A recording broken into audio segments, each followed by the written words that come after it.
chers amis, c'est Stéphane Pagé, avocat, les dessous de la décision dans l'affaire du proprio. J'ai reçu beaucoup de questions hier de gens qui me demandaient ce qu'est ce recours, comment fonctionne un recours collectif et aujourd'hui, je voulais brièvement vous transmettre de l'information sur ce recours-là et comment fonctionnent les dossiers de recours collectif. Comme avocat, vous le savez, je pratique dans le droit immobilier, mais aussi dans le domaine des recours collectifs. J'intente présentement 4 recours, dont un contre Volkswagen. Alors, je voulais vous expliquer un peu la nature d'un recours collectif, comment ça fonctionne et les dessous de l'affaire du proprio. Alors, qu'est-ce qui s'est passé? La Fédération des chambres immobilières du Québec, la FCIQ, a intenté en 2014 un recours collectif contre du proprio.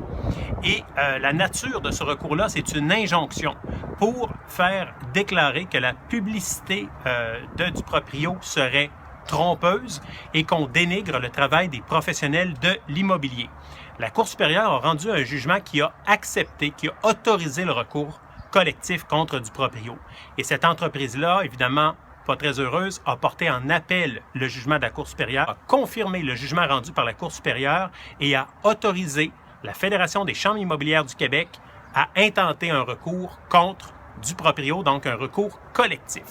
Alors, les gens me demandent des fois comment ça fonctionne un recours collectif, c'est quoi les étapes? Eh bien, les voici, il y en a 3. Première étape, l'autorisation. Deuxième étape, le recours lui-même. Troisième étape, l'exécution. Alors, première étape, l'autorisation. C'est ce que la Fédération des chambres immobilières du Québec a intenté. Donc, un recours pour être autorisé, une requête pour être autorisée à intenter un recours contre du proprio sur la base d'une injonction.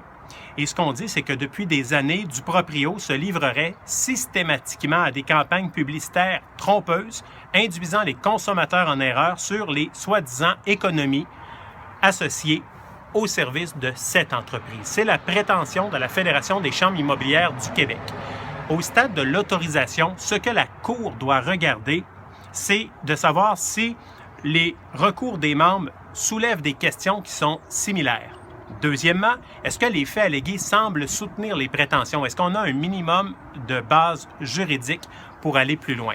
Troisièmement, est-ce que la composition des membres, donc l'ensemble des courtiers immobiliers, rendrait difficile que chacun intente un recours individuellement? Et enfin, est-ce que le membre auquel on attribue le statut de représentant est en mesure d'assurer la représentation des gens? Alors, dans ce cas-ci, c'est la Fédération des chambres immobilières du Québec. La Cour a répondu oui à ces critères-là, la Cour supérieure et la Cour d'appel, et a dit vous pouvez aller de l'avant. Et qu'est-ce qui arrive maintenant? Alors, qu'est-ce qui arrive? C'est la deuxième étape. C'est un recours qui va être intenté, un recours judiciaire, une poursuite en injonction par la Fédération des chambres immobilières du Québec contre du proprio, un recours collectif pour obtenir des ordonnances à l'endroit de l'entreprise défenderesse. Une fois que cette poursuite-là sera intentée, il y aura un jugement qui va être rendu et en principe, on sera à la phase numéro 3. Et la phase 3, c'est l'exécution. Alors, c'est de rendre obligatoire les ordonnances du tribunal. Évidemment, ce qui peut arriver, comme dans tout jugement, au mérite. Donc, une fois le jugement rendu, il est possible pour la partie qui n'obtiendra pas gain de cause de porter le jugement en appel.